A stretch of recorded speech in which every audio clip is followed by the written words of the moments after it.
Are you feeling overwhelmed by your emotions, like you're walking a tightrope over a tumultuous sea? Dive into the ancient wisdom of Stoicism with us, and learn how to transform chaos into clarity. Let's navigate this journey together. Emotional mastery. Ever caught yourself in a whirlwind of emotions? Feeling the tide of turmoil rising around you? It's a common struggle, one that has sailed through the ages, affecting every generation. Today, we embark on a journey through these feelings and exploration into the depths of our emotions, where understanding and mastery lie. Imagine, if you can, standing precariously on a tightrope, suspended above an endless sea of uncertainty, each wave a new emotion crashing down and threatening to pull you under. What if I told you that within this chaos, there's a map waiting to be discovered, a path paved with wisdom from ancient Stoics, guiding us toward serenity and resilience? As we delve into this vast emotional landscape, let's invoke the teachings of the great Stoic philosophers like Marcus Aurelius, Seneca, and Epictetus. These figures, timeless in their wisdom, teach us that the key to mastering our emotions lies not in the incessant pursuit of happiness, but in the cultivation of inner peace and self-awareness. Their insights remain not just philosophical musings, but practical tools for navigating the turbulent seas of our experiences. The first step, embracing solitude, to begin this journey of emotional mastery. We need to carve out moments of solitude, a practice championed by Seneca. Picture this as stepping into a serene oasis amidst the chaos of life. The loud, crowded room, filled with noise, dissipates as you find a quiet corner to breathe. It's not an evasion of your struggles. Rather, it's a conscious choice to gain perspective. When the world spins too quickly, retreating into oneself offers the clarity needed to discern the source of our turmoil. Seneca poignantly emphasized the necessity of withdrawing into oneself, reflecting on the tumult of our emotions, much like stepping back to truly see a masterpiece. When you're too close, clarity eludes you. Distance reveals the full picture.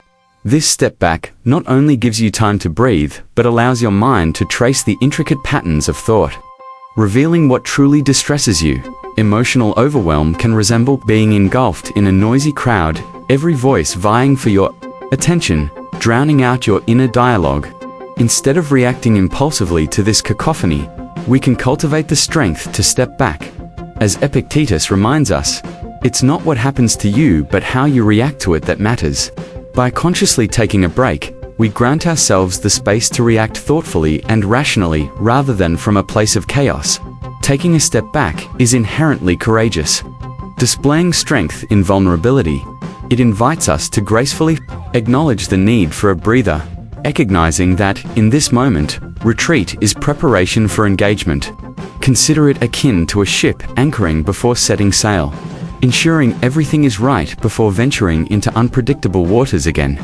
The second step, deep self-reflection after creating space away from emotional chaos. Our next task is to engage in deep self-reflection. Think of yourself as the captain of your ship, steering through the challenges of life. The question becomes, what direction do I wish to chart? What influences am I allowing onto my vessel? Inquiry into our motives and associations paves the way for greater understanding and growth. Epictetus, in his wisdom, encourages us to examine our relationships. Are these connections propelling us toward growth, or are they sinking our ship? Our companions and emotional environments serve as harbors and nurture our journey, while others may drag us into deeper waters of despair. Establishing a practice of questioning these influences is essential to personal development. Socrates famously claimed, "An unexamined life is not worth living." Much like a ship must regularly check its compass and cargo, so too must we evaluate the components of our internal world. Engage in contemplative questioning. Does this relationship enhance my life? Does it cultivate joy or bring distress? By honestly assessing the narratives around us, we draw closer to self-knowledge, our guiding light through tumultuous waters. Being honest with ourselves involves both understanding our needs and discerning when to let go of detrimental influences.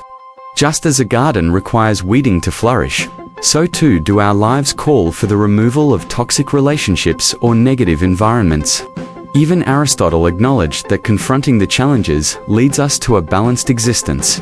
However, it's equally crucial to recognize that challenges play a vital role in our growth. Distinguishing between constructive pressure and destructive environments becomes critical here. Marcus Aurelius consistently emphasized the significance of mindfulness, believed in the ability of our thoughts to shape our experiences. Hence, understanding our surroundings forms the bedrock of our emotional mastery. The third step: seeking trusted counsel in navigating emotional turbulence. Reaching out for counsel can serve as a beacon of light. For the Stoics, trusted confidants can reflect our inner world and help us see paths we may overlook, like guiding us through dense fog.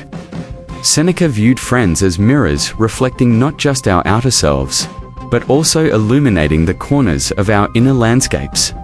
Imagine being trapped in a dense forest of overwhelming emotions, each tree a swirl of confusion blocking your vision.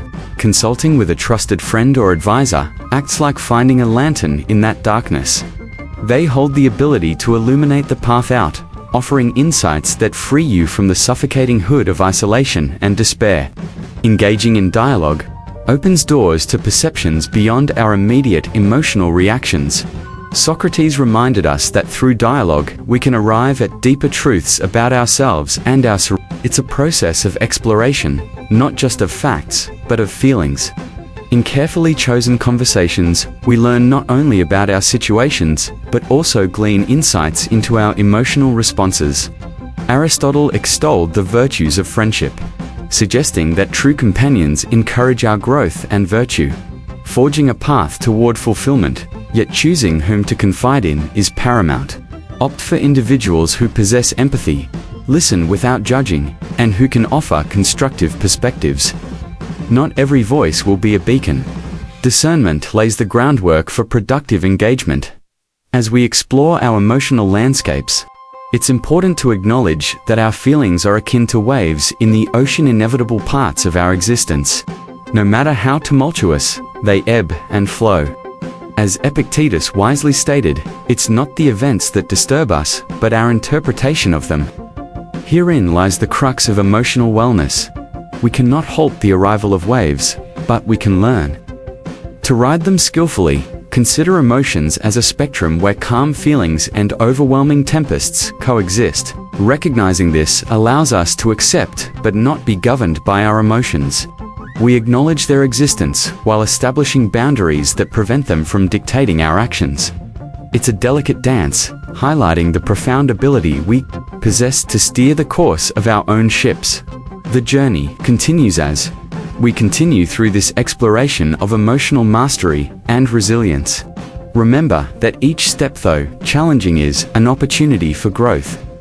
The wisdom extracted from Stoicism reveals that true strength lies not in the absence of emotions, but in navigating through them with grace. In our next section, we will delve deeper into the practical applications of these principles and explore how we can cultivate a mind that remains unshaken by external chaos. The quest for emotional balance and resilience is lifelong, filled with lessons that enrich our journey. As we continue on this journey toward emotional mastery, we find ourselves at a juncture where introspection transforms into action. Having distanced ourselves from chaos and engaged in self-reflection, we now explore how to navigate through our emotions with insight and purpose. This segment is all about applying the wisdom of the Stoics, a tapestry woven with practical strategies and insights that guide us through our emotional landscapes. Imagine your emotions as a vast ocean stretching before you, each wave representing a different feeling, a different experience. Some waves crash violently against the shore, while others ripple softly, creating a tranquil surface. Understanding how to sail across this ocean requires a thoughtful approach, one that allows us to embrace our emotions without being overwhelmed by them. Our task is to learn how to navigate these waters with confidence, using the teachings of ancient philosophers as our compass. The fourth step, embracing emotional awareness to adeptly navigate the ocean of emotions. We must cultivate awareness of what we're feeling, This involves tuning into our emotional states and acknowledging them as valid parts of our experience. Stoic philosophers often emphasize the importance of understanding emotions as the first step toward managing them effectively. Let's visualize emotional awareness like the captain of a ship checking the weather before setting out. Just as a seasoned sailor knows to assess the winds and tides, we, too, must become attuned to the emotional currents within us. Recognizing whether we feel joy, anger, frustration, or sadness allows us to understand the broader context surrounding our feelings. It's about asking ourselves important questions. What is triggering this emotional response? Are there patterns in my feelings? Understanding the root causes of our emotional reactions empowers us not only to cope, but also to design skillful responses. Marcus Aurelius, with his reflective writings and meditations, urges us to scrutinize our emotions. He believed that by understanding our thoughts and feelings, we could free ourselves from unnecessary suffering. Just as a sailor charts a course according to real-time conditions, we can ground ourselves in the recognition of our mental states, and in doing so, steer our ship with greater precision. Moreover, cultivating emotional awareness is not merely about identification. It also involves validation. Each feeling we encounter, be it anger, excitement, envy, or joy, serves a purpose. We may feel anger when our values are challenged, while joy arises when we align with our true selves. By validating our feelings, we stop viewing them as nuisances or obstacles and begin to see them as signals, messengers that guide us toward what truly matters. The fifth step, practicing mindfulness and presence. Having recognized our emotional landscape, the next crucial step in mastering our emotions is to practice mindfulness. Mindfulness is the practice of being present in the moment and engaging with our thoughts and feelings without judgment. It is the art of noticing the waves as they rise and fall, while maintaining an understanding that we are not defined by these waves. Imagine sitting on a beach, feeling the sand beneath your feet while watching the ocean. Each wave approaches, but you remain anchored, aware that they will recede. Mindfulness invites us to adopt a similar stance toward our emotions, acknowledging their presence without allowing them to sweep us away. The ancient Stoics practiced mindfulness through self-examination and the daily reflections that guided their lives. Seneca, for instance, highlighted the significance of daily introspection, considering what went well, what went wrong, and how to improve. This practice aligns perfectly with modern mindfulness techniques. By grounding ourselves in the present, we cultivate resilience against the turbulence of our feelings. When we sit quietly, observing our thoughts and emotions, we learn that they are transient. As Epictetus emphasized, it is our judgments about events, not the events themselves, that disturb our peace. By practicing mindfulness, we cultivate an inner calm that helps us choose our reactions more thoughtfully rather than responding impulsively. Additionally, integrating mindfulness into our daily practices can take many forms. It may involve mindful breathing, where we pay attention to the rhythm of our breath, allowing us to connect deeply with the present moment. During these moments, we find that emotions can be observed, acknowledged, and released like waves crashing on the shore and receding back into the sea. The sixth step, engaging in thoughtful dialogue. Once we nurture emotional awareness and mindfulness, we can shift towards engaging in thoughtful dialogue, both with ourselves and others. Dialogue acts as a powerful tool for clarity, allowing us to articulate our feelings, thoughts, and aspirations. The Stoics understood the value of discourse. Seneca eloquently described the impact of meaningful conversations as a way to reflect and glean deeper insights into our emotional states. Talking to a trusted friend or mentor can illuminate perspectives we may not see when we're entrenched in our feelings. It's akin to shining a flashlight in the dark, revealing the path ahead. This dialogue isn't always external. It also manifests as self-dialogue, the practice of talking to ourselves in a constructive manner. What story are we telling ourselves about our emotions? Are we mired in self-criticism, or are we embracing a narrative that promotes growth and understanding? By changing the internal monologue, framing it with kindness and empathy, we can reshape our perception of our emotional experiences. When you find yourself tangled in the web of intense emotions like frustration or sadness, take a moment to ask, what is this feeling trying to teach me? This inquiry leads to exploration instead of entrapment.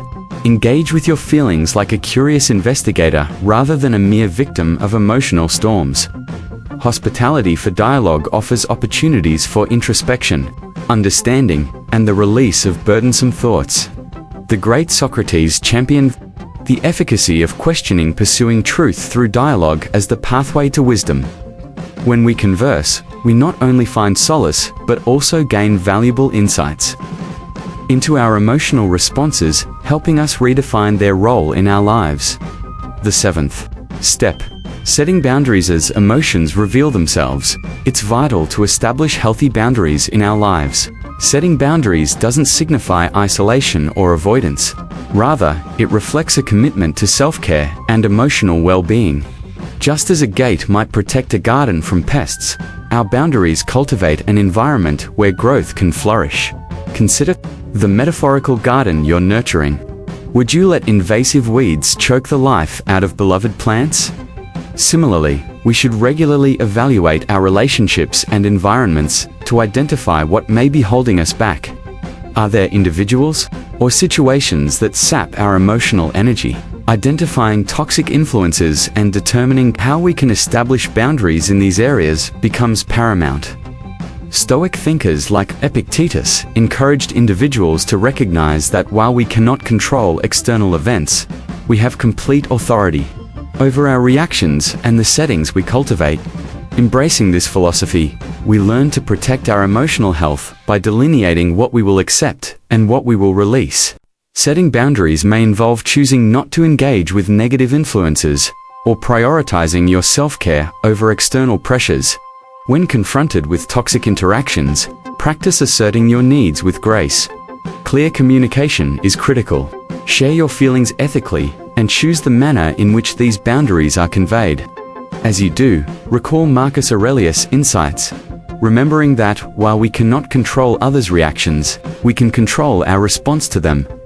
Moreover, boundaries extend beyond interpersonal relationships. Social media, while a valuable tool for connection, can also infiltrate our emotional landscape with a barrage of negativity and demands.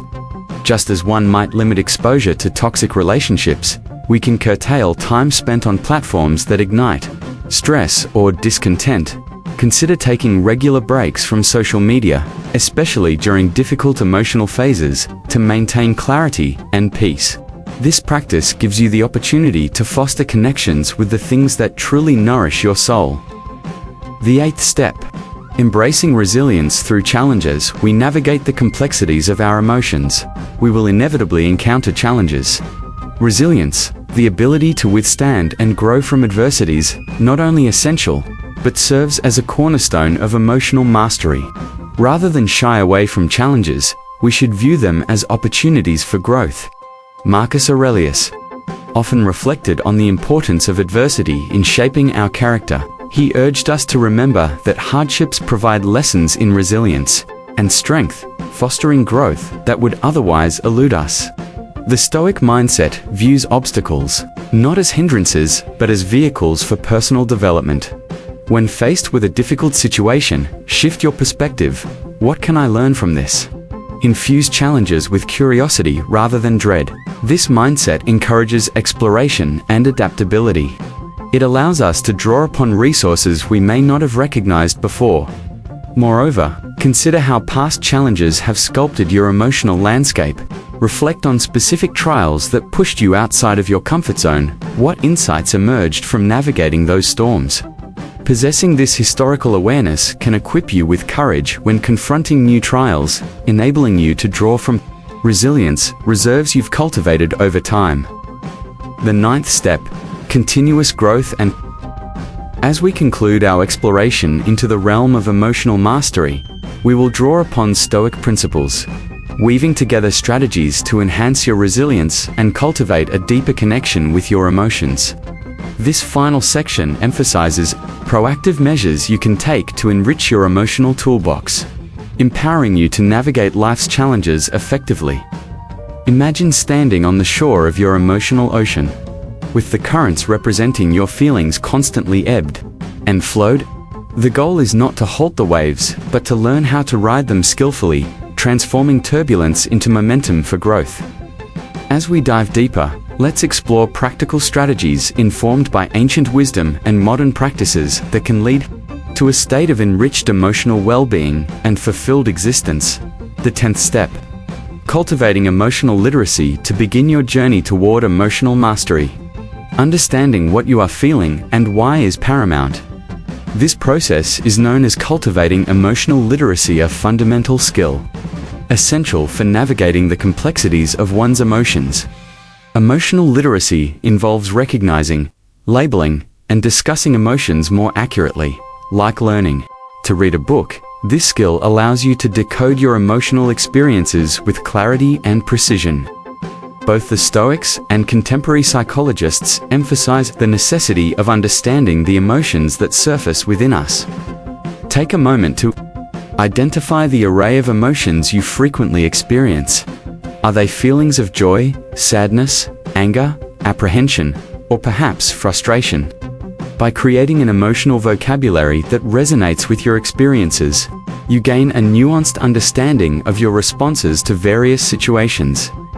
Epictetus, a prominent Stoic philosopher, believed that the first step toward wisdom is to identify what one feels and discern the reasons behind these feelings.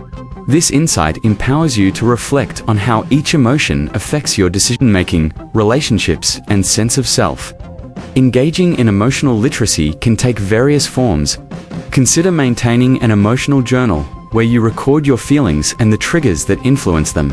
This practice illuminates patterns within your emotional landscape, allowing you to understand your emotional triggers better. Additionally, practicing mindfulness allows for the observation of emotions as they arise without judgment. Tune in to how your body feels during different emotional states. Does your heart rate quicken with anxiety? Does a warmth flood your chest with joy?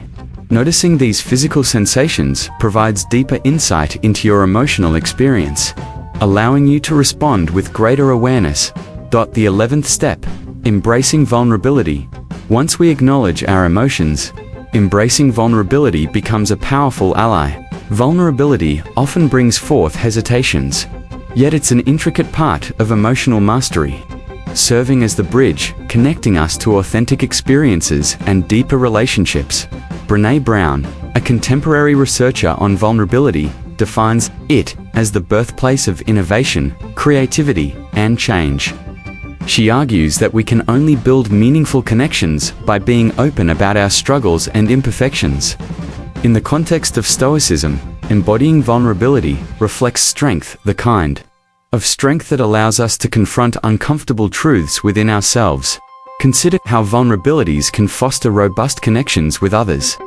When we share our struggles and uncertainties, we invite others into our journey, creating space for empathy and compassion.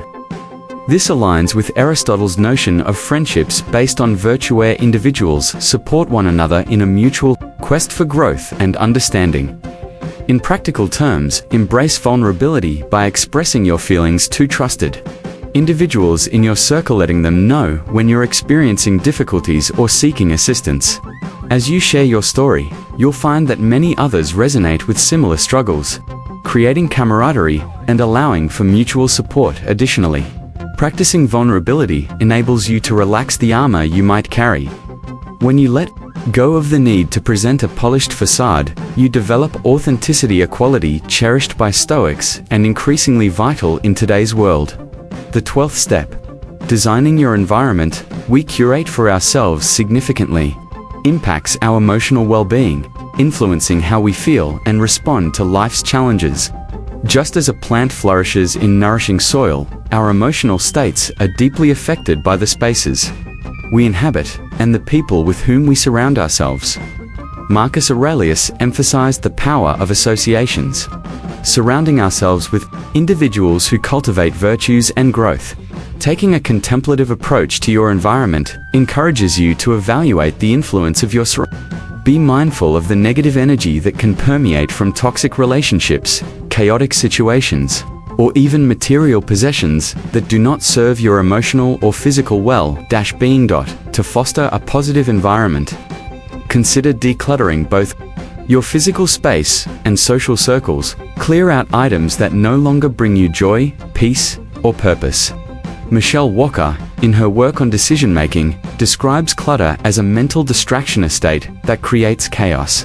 By disengaging from distractions, you create a welcoming environment conducive to emotional healing and reflection. Next, focus on the people in your life. Engage in examining whether your relationships inspire growth or hinder it. Are you surrounded by individuals who uplift and encourage you? Alternatively, are there connections laden with negativity or stress? Surrounding yourself with positive influences is an ongoing journey, akin to a gardener choosing the right seeds to plant. Select relationships that foster genuine connection and emotional nourishment. This process aligns with the Stoic practice of seeking wisdom and support from those who share similar values and aspirations. The 13th step. Practicing gratitude. Another vital step in enhancing your emotional well-being is embracing the practice of gratitude. Gratitude serves as an anchor, redirecting our focus from what we lack to what we possess. This shift in perspective is transformative, allows us to appreciate the beauty and goodness in our lives.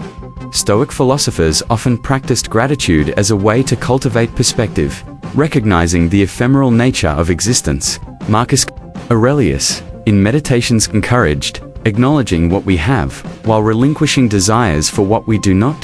To cultivate gratitude, consider starting a gratitude journal, documenting moments, people, and experiences you value. Each day, articulate at least 3 things you are grateful for, whether it's a warm cup of tea, a supportive friend, or the beauty of nature. Over time, you'll discover that gratitude becomes a habitual lens through which you perceive the world. Moreover, during challenging moments, pause and reflect on what you can learn from adversity. This practice shifts your emotional response. Even in difficulties, you create a reservoir of gratitude for the lessons woven into experiences.